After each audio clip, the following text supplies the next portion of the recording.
Do you have a hard time deciding what things you want to buy for your house because you're afraid you're going to get it wrong? Well, you aren't alone. Furniture, rugs, lighting, these are big ticket items, and that's why we have a lot of anxiety about buying them. They're also hard to return and sometimes impossible. I'm going to give you 3 strategies to help reduce the chance that you're going to get something that you feel like it was a mistake. I struggle with this too, but once I started using these strategies, it helped make my buying decisions a lot quicker and easier. When you start working on a room, I want you to look at Pinterest or Instagram and find some inspiration photos. Find photos that have furnishings that look like what you want your room to look like. Forget about the budget. Just look at the pictures that you like. But be careful about looking at rooms where you really like the architecture and not what's in the room. It's got a giant fireplace, it's got a wall of windows, it's got 12-foot ceilings, and your room doesn't.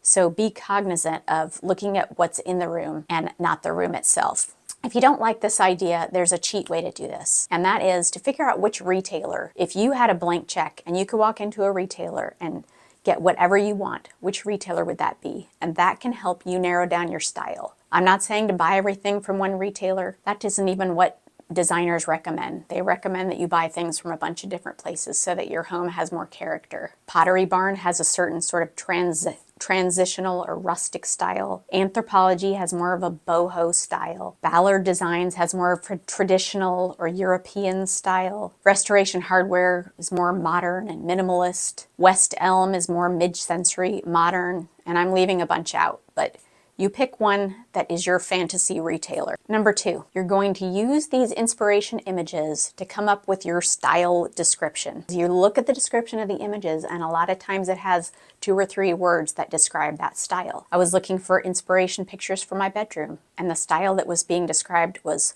cottage academia. Well, I've never even heard of this. I didn't know it was a thing.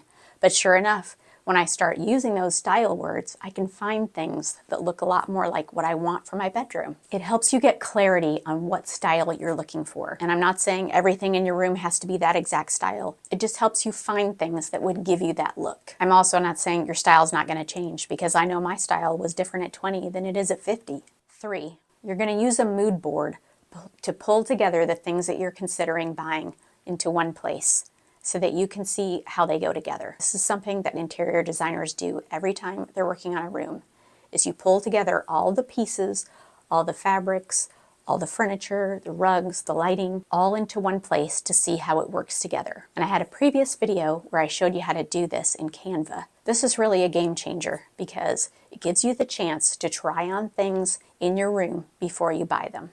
It doesn't mean you're never going to make a mistake, but it makes the odds a lot slimmer. So try these 3 strategies and let me know how they work for you. First, find your inspiration images. Second, figure out what your style words are and use those to do your shopping. And third, pull together all of your options onto a mood board.